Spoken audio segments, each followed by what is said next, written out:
Hey guys, it's me, Gary Lee Stanley, your sales guy. How are you doing today? Today we're going to talk about our favorite subject, which is sales.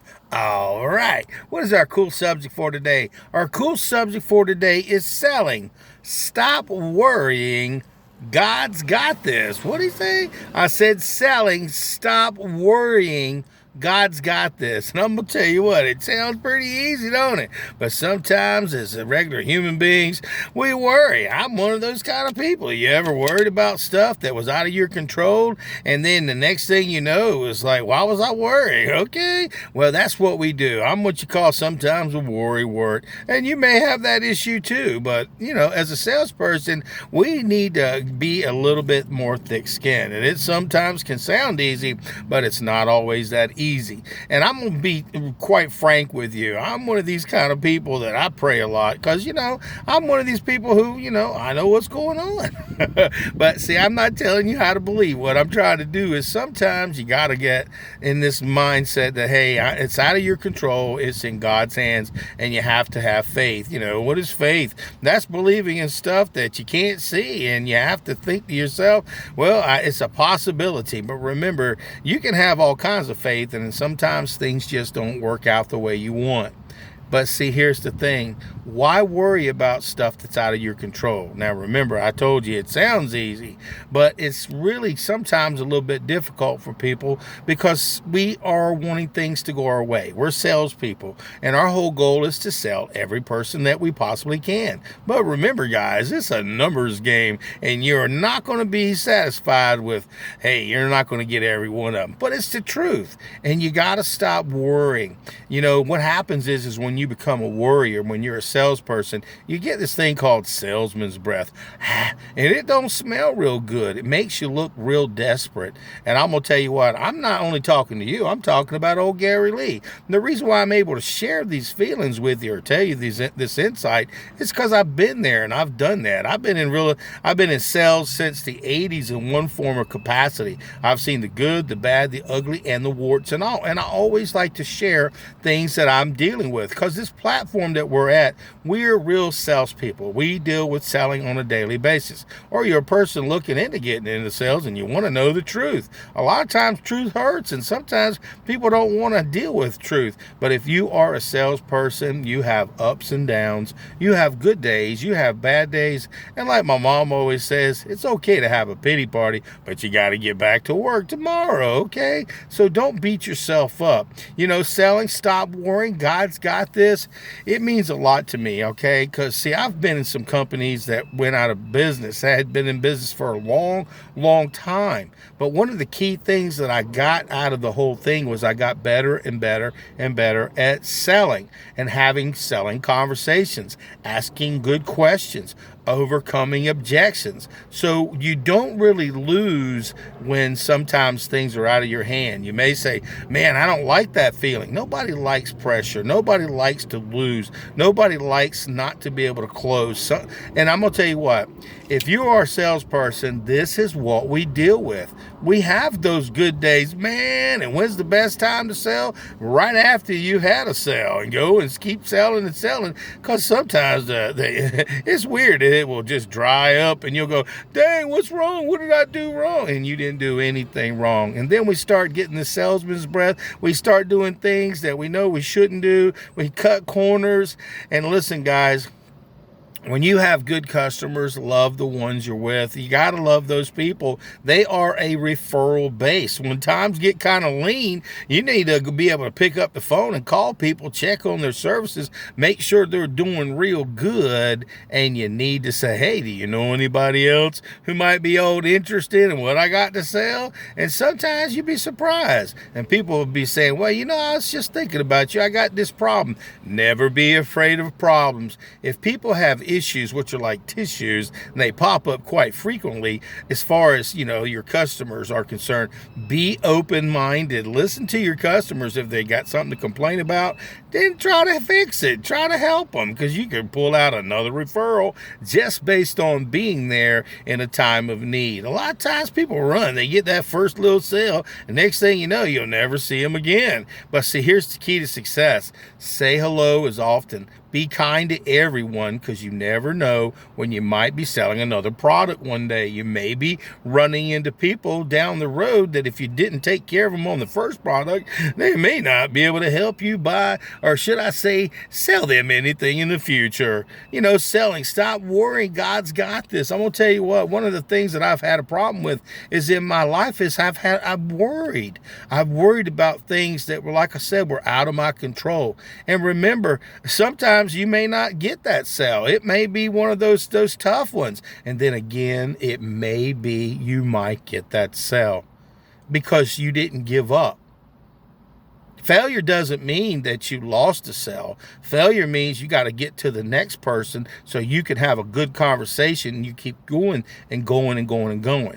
It's a numbers game, my friend. And listen, worrying won't do anything. It won't change anything, but what it will do is cause you to have high blood pressure. It can cause you to have a heart attack. It can cause you to have headaches, frustrations, anger, and just so many different things. And I'm just telling you, been there, done that, and I'm gonna tell you the truth. Worrying about selling, oh gosh, I'm gonna tell you what, when I first got in sales, I didn't know anything. And if you're changing companies and selling a new product, you may know a little bit or very much nothing at all. But see, you have to have confidence in yourself. Salespeople, we have to exude confidence. We've got to be like, hey, listen, no matter what, if I don't know something, I'll get the answer for you. Never act like you know everything, because once you start acting like you know everything, they'll throw in something that'll get you off kilter. I had somebody ask me a question the other day, and I was like, damn, I don't know. So I told him, I said, look, I don't know. And one of the key things there is I went and got the information for the customer, and the customer had already forgot. They were just trying to throw me a curve. I don't know why, but sometimes people don't like to buy stuff, but they want to go ahead and sell stuff. They don't want you to sell stuff, but they want you to, help them buy stuff. But it can be kind of rough sometimes. But like I said, guys, selling, stop worrying. God's got this. That's one of the things that I've had to learn in my selling careers, that, I'm a Christian. So, you believe what you want to believe. I ain't telling you what to believe. But in my life, it's like, if I'm going to say I believe, I have to believe. I have to have faith. Faith without works means, hey, man, if you ain't out there believing in what you're doing, but I ain't saying, listen now, here's one thing, with God in mind, if you think God's going to just throw you something, A lot of times we have to work our butts off, and God opens doors for us so that way we can work really, really hard, and we can earn. Did you hear what I said? Earn what we are doing and what we're selling. And I may be talking to somebody out there who may not be in sales. You might be a person who's just got a regular old job, or maybe you just got children or family or everything. And one of the things I've learned in this crazy world is worrying doesn't change anything. It makes you sad. It makes you frustrated. It makes you have these bad thoughts. Some people even commit suicide. So selling and worrying and not letting God take control, it can be overwhelming. I mean, I've actually seen good people, when they had an opportunity to work for a company, give up before the miracle. They thought, man, I just can't sell anything. And I'm going to tell them myself, because see, I've been there and I've done that, and I left a good opportunity. Now I went in as an older person and got into selling real estate, and I might have should have got into it when I was younger, but you know what? I didn't want to do all the hard work that comes behind it. But guess what, old Gary Lee? Yeah, I'm doing it. It's one of the things that I sell. And it's really tough sometimes, because you worry about the customer. You worry about finding customers. You worry about, hey, can I actually do this job? And you worry in your mind that, am I good enough? You worry that, why are these people selling and you're not? You're worrying about your lead source. You're worrying. Do you hear what I'm saying, guys? And worrying does not solve anything. Now, I didn't say you shouldn't care about things. I'm telling you just not to worry, because we can fester. We can make things worse than they actually are. Do you hear me? I've been there and I've done that. And I wrote some of them old nasty checks. So in selling, especially when you first get started, it'll come. It will happen. It's just like with this new business that I'm in. You have to learn from your sphere of influence. You got to talk to people. You got to market to people. You got to let people know you're in the business. You got to get out there and cold call. You got to pick up the heavy phone. You got to go door to door, business to business. You got to go out there and do your due diligence to build business. Selling, it's a process, baby. And the people who do really well, they don't quit after 1 year, 2 years. They work until 5 or 6 years from there. And then it's like, man, they seem like these people are bad to the bone. As a new person, we look at them like they're gods and everything, but they're not. They're just like me and you. They started down here. They didn't know anything. They started getting better and better, and they didn't quit. So don't quit before the miracle. See, God's got you back. He doesn't want you to worry. He doesn't want me to worry. So I'm telling you, Gary, stop worrying. And I don't know. I just had this inspiration to share this because sometimes, we can get overwhelmed. We can think that, maybe this isn't what I'm supposed to do. But I pray a lot, and I talk to God, and I ask questions. And sometimes I get answers. And a lot of times when I see people who are happy with my performance, when I change their life, when I help them get something, when I help them buy something, it's like you can just feel it because I'm a nice person. And as a salesperson, they always said in the back in the day, nice people don't make it. That's a lie. One of the key things that I've learned is to be nice to people. And believe me, God will open those doors and people will be nice to you. Now, I don't believe in manipulation and taking advantage of people. People will make one time a big amount of money and then they'll never see those people again. But what it does is it destroys the selling market. It destroys, it makes us look really bad as salespeople. So remember, don't sell your soul for no money. Don't sell your soul anyway, but especially over money. Selling, stop worrying. God's got this. He does. God's got everything if we'll just give it over to him. And again, you may not be a person who believes in God. That's okay. But you have to believe in something that's going to help you to want to be better. And I'm always, like I said, I'm praying. I'm saying, God, if this is your will, because sometimes I could be selling to a person who don't have the means. They may not have the money. They may not have it in their gumption to be able to even use the products and services that I've got to sell. And if they don't, then hey, you don't know. But I always treat everybody kindly. I always carry my little business card. I'm always professional and letting people know what I do. I'm always putting a smile on my face. And when I see another salesperson doing good, I don't act like a little punk or a little brat or anything. I say congratulations, because eventually it'll be you. Where people will be looking at you going, wow, how did you do that? Been there, done that. And I've had people look at me and go, dang, how did you do that? And I was just doing the next right thing. You got to give God the glory. You got to give him some, hey, I appreciate it. And remember, when I do something really, really good, or if it's something that I've done great, I always give God the glory first. And the reason being is because I know it ain't about me.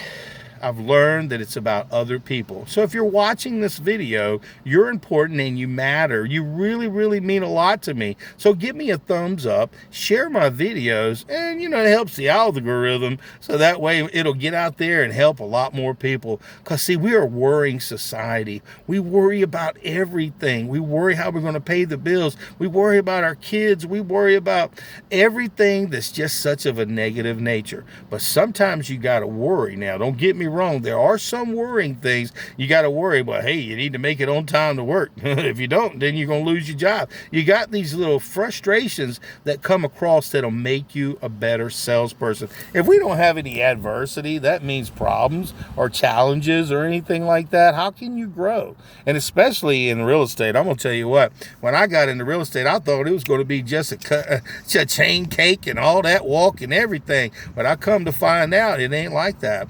It's hard. It's a rough, tough world out there. And there's so many other people that can sell them products. There's so many products out there that can be sold. And there's also much competition. But you have to have faith. You have to believe in yourself. You have to say to yourself, I like myself. I like myself. I'm a great salesman. I can do anything. And you have to talk to yourself. A mantra. Brian Tracy, he talks about it. And all these other great motivational speakers, they talk about what goes into your mind is what's going to come out into your future. So remember that. You're important and we matter. We're salespeople. So do yourself a favor when you find yourself trying to start worrying about something, it's okay. But just remember, if you can think and just click out of your mind, I don't want to worry about this. I don't believe this. I know it's going to be okay. And then get you a good night's sleep. I'm going to tell you what, when you go to bed, even if you're worried about things, just lay down. If you want to pray, that's what I do. And when the next morning, God is so great. He gives us another day. And then we can start all over again. But you can't change anything by worrying. You can just cause yourself a lot of problems, physically, mentally, spiritually, and financially. And you can hurt the ones you love, and you can also hurt your psyche. So do yourself a favor, guys. When you're out there selling, just remember, stop worrying. God's got this. And you've got it too. So get out there and sell something. But if you ain't asking for the order, you ain't selling. We just had a wonderful topic, a wonderful, thing we're just talking about. We're talking about real stuff in real salespeople's lives. And today we talked about selling. Stop worrying. God's got this. Okay? All right.